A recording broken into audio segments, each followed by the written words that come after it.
Hello, everybody, and welcome, as Simon says, to Ted's Racebook, to the notebook from the 2025 Canadian Grand Prix. A story of redemption, groundhogs, and misjudgments, and still some stuff yet to go. So welcome to the paddock. It is still quite alive with people packing up. All the drivers are not rushing away because there is a 3-line whip on their attendance at Radio City in New York tomorrow at the world premiere of F1 the movie. So they're not rushing out. Team bosses aren't rushing out, and so because of that, all the sea freight needs to go by land to Austin, so that's really not rushing out, and all the air freight needs to get on with it because it needs to go to Austria. But today we have seen Mercedes-Benz rejoin. Oh wow, look at that!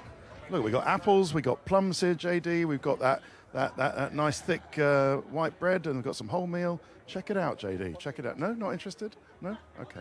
But we have another team rejoining the winning circle. Their first of 2025 after Kimi Antonelli got a Miami pole, but didn't manage to get the Miami sprint win, the sprint pole, I should say. But not only have they got a win with George Russell, but they have a double podium. And Kimi Antonelli becomes the third youngest driver in Formula One history to podium, if that is a verb. Now, what we're going to do is go into the pit lane in a second. But first of all, we should probably do the fight that was between the two McLaren drivers. And I've got to tell you that they've actually been called to the stewards. Now, this is a bit odd because it's a blue on blue or orange on orange infraction. But Lando and Oscar have been summoned to the stewards for investigating people who whether he causing a collision. I don't know whether the race director has just done it, whether it's just a normal thing, whether they would then want to, give Lando some sort of penalty for causing a collision that took himself out of the race. I can only imagine, unusual as it sounds, that it is just a formality, and they will decide that Lando was wholly to blame, took himself out, and even though no one else was affected, then it'll just be a warning, I would imagine, from then on. But yeah, that is what's happening. And so just putting aside Mercedes, who we're going to do in the pit lane in just a sec, because we're going to go through for their photo. Lando finished 18th and effectively out. He was not classified as a DNF in the official classifications, but about 3 or 4 laps down.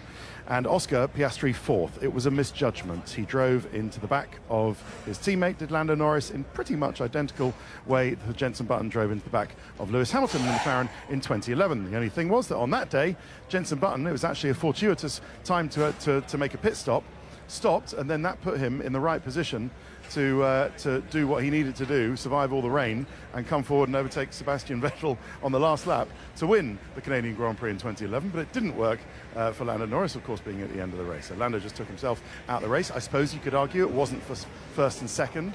He only lost P5, but that was still 10 points, and it puts Oscar Piastri now 22 points ahead of his teammate at the top of the championship. But at the beginning, Lando put his hands up. He said it was a misjudgment by me. I just got it wrong. They were free to race. It wasn't under some sort of restricted rules. What are you going to do, say McLaren? Are you going to say that we're not going to allow them to race each other? Well, nobody wants to see that. McLaren don't want to see that.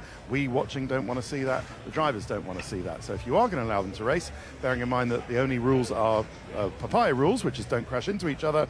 If one driver makes a mistake and it wasn't exacerbated by the other one, overly, it wasn't like Oscar was overly hardly defending, then this kind of thing might well happen, and it did. You can get a misjudgment in these things sometimes, and that's what it was. Early on, though, Oscar thought about taking Max, but actually got passed by Kimi Antonelli, and that really marked out Oscar Piastri's 4th place. And while he was desperately trying through the rest of the race overtake Kimi Antonelli, he didn't get there. So if yesterday was a case of damage limitation for McLaren, then 4th place and extending his championship is probably a case of damage limitation achieved for Oscar Piastri. Stayed behind Antonelli, raced and then collided. Lando lost his front wing and was out. Andrea Stella said, we need to review it. Lando was a hard starter, got past Fernando Alonso on lap 12. obviously starting well down after not a great qualifying. Went very long to lap 30, went onto the medium tyre from the hard, pitted again on lap 48, chased Oscar down, and then what happened. Right, let's make our way, JD, into the pit lane, because we've got a couple of minutes before we think we're going to have the Mercedes team photo. While we do that, I'll tell you what happened with RIP Gordon, or Giuseppe, seeing as it was an Italian team, Giuseppe the Groundhog, because it was all going fine for Lewis Hamilton as much as it could do, starting where they were. But then he hit a groundhog, and it took out the floor fences at the beginning, and it took out the part of the floor and the guide vanes and things like that. So he lost a lot of downforce after hitting a groundhog. He's very upset about it because he loves animals. Don't we all love groundhogs? And I'm not quite sure what's going on there, JD, but you've gone away anyway. So, but in the end, while Lewis was, here we go, look, so they're going through to the photo. There is Kimi Antonelli, and we will go through the walkway quite quickly to catch them while I continue telling you about Ferrari. So Charles Leclerc made his way through, and Lewis pitted on lap 16, Leclerc pitted on lap 30. Why did we box? There was plenty of questioning about the strategy today, but in the end it was probably 5th and 6th was the best they were going to get. But with the damage, it was Lewis who slipped to 6th and Charles Leclerc who went up to 5th. Suffered with the brakes, needed some lift and coast to control those brake temperatures, and finished at a race where Lewis desperately wanted the podium. To finish P6 was not what he wanted. Lot needs to change. I thought that was significant, and we're hearing it more and more at every weekend from Lewis Hamilton.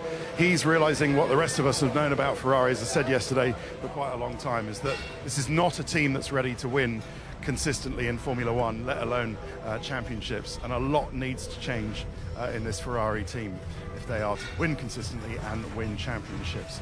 Is that thing Fred Vasseur? No, that's the least of their problems. Do they need an upgrade? Yes, they really do. We think the first of that upgrade is going to be in Austria in a couple of weeks' time, and then the rest of it in Silverstone a week after that. And maybe after then we can start to judge Ferrari truly on their merits, because we're not seeing a car that is completely realised at the moment. Anything else on Ferrari? No, not really. Just sort of biding time, racking up the points. They have now lost P2 in the championship again to Mercedes. So these guys, after being, here we go, you outpaced them, JD. Very good running. Mercedes are now back into P2 in the constructors. Having Ferrari been there when Mercedes were having a couple of off point scoring races in the triple header recently. But Merc back into P2 in the constructors. Right, Rebel Racing, let's do them. Max Verstappen second. He's now 43 points behind Oscar Piastri in the championship. Yuki Tsunoda, a dreadful race really to round out. Well, it wasn't a dreadful race. He just didn't get the chance at the end. Let's do Yuki quickly first from the back of the grid, although it's actually 18th with all the people who were starting, two people, Gasly and Lawson, who were starting from the pit lane. And Yuki went very long, but his progress was curtailed with the safety car for Lando Norris. So that's why maybe we didn't see what he might have done had the race played out over the last few laps. But, someone's gone early with a champagne cork here, which I think they might have smashed the bottle completely. Here comes the boss, Toto, ready to celebrate with a nice cappuccino. And there you go. They're really making progress, aren't they? I thought that was lovely what Peter Bonington said to Kimi Antonelli on the radio. Hey, we are really making progress. But yeah, Max Verstappen second, Yuki Tsunoda 12th. Not the best start from Max. He had to defend against Oscar Piastri and Kimi Antonelli. He challenged George Russell early on, pitted up lap 13, wasn't happy with the pace, so stopped again on lap 38, then got the safety car and just secured P2, not being challenged really by Antonelli behind and not able to get George Russell in front of him. And here is the man of the moment, George Russell, who wins his 4th Grand Prix. Funny, isn't it? It seems like it's more than that in the career he has. But redemption for last year. Remember last year when he was on pole position? Maybe you don't. But it just went to pieces in the race. There was all sorts of problems, and now there were none of those problems. He drove brilliantly from the start.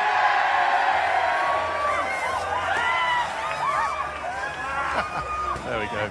George does not mind if he gets showered with champagne at all, and it looks like they're going to get Kimi, and that is a rite of passage right there. You get your first podium in Formula One, you get special champagne treatment, I think, from the mechanics. And Kimi Antonelli under immense pressure at the end from Oscar Piastri. You know, himself you might consider a young driver, Piastri, but in just as quick a car as the Mercedes was today, or I could say in the hands of Russell, the Mercedes was a quicker car than the McLaren, but also Oscar on a charge, and he's as smart and sharp as they come, and put Antonelli under a hell of a lot of pressure. And Antonelli not only resisted that, but rounded out, actually pulled away in the end, and rounded out his first podium in Formula One. Anything else to say about Mercedes? Yeah, it was a great start by both of them.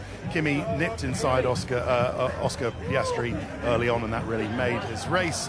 And yeah, got done, got past, and George covered the Max stops. All George needed to do strategically really today was just cover what Max Verstappen was doing. Took it easy on the second stops, didn't have to rush the second pit stop, and it was enough with the safety car late on just to close out the win. This is all good chaos, isn't it? And what they also needed to do, look, there's a nice scene with Bono there.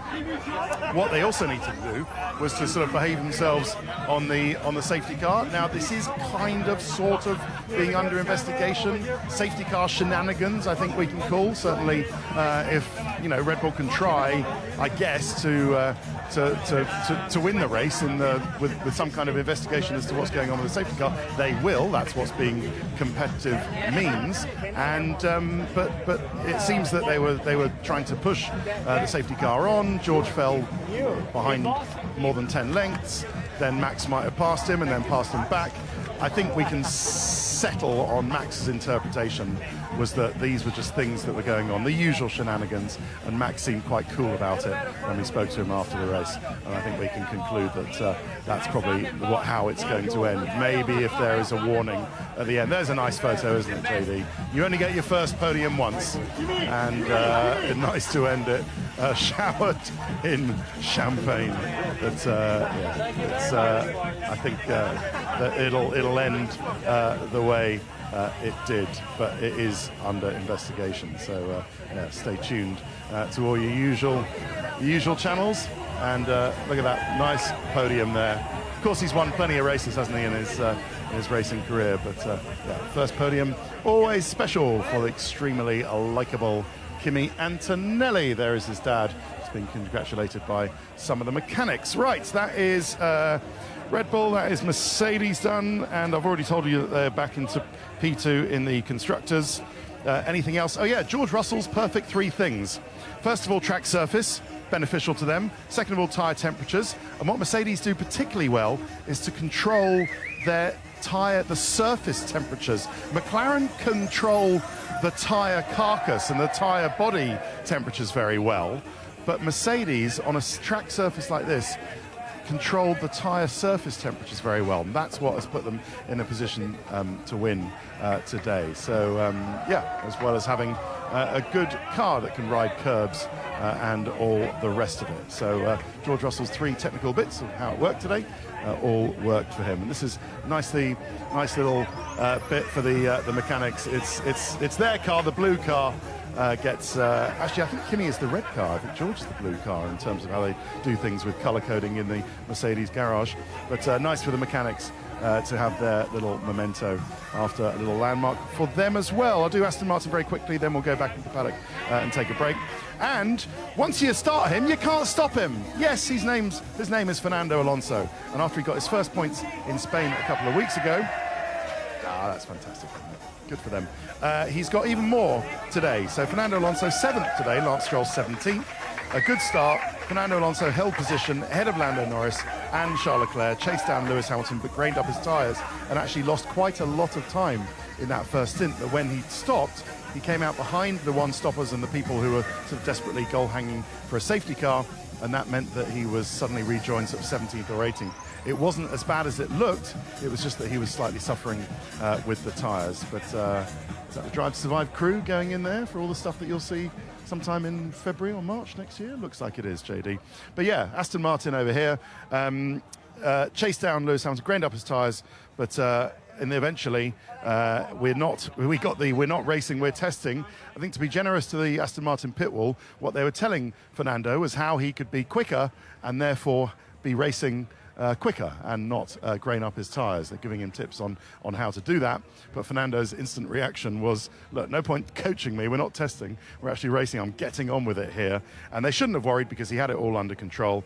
He was up to P8 and then got P7 with the Norris dropout. So yeah, 8 points now for Fernando Alonso, but Lance back in the seat, back in the drive, but no points and only 17th for him today. Right, let's take a break. Join us in part 2 of the Race Notebook, when I'll tell you about a concerning development if you're Alpine, and particularly Flavio Briatore. More Notebook in a bit.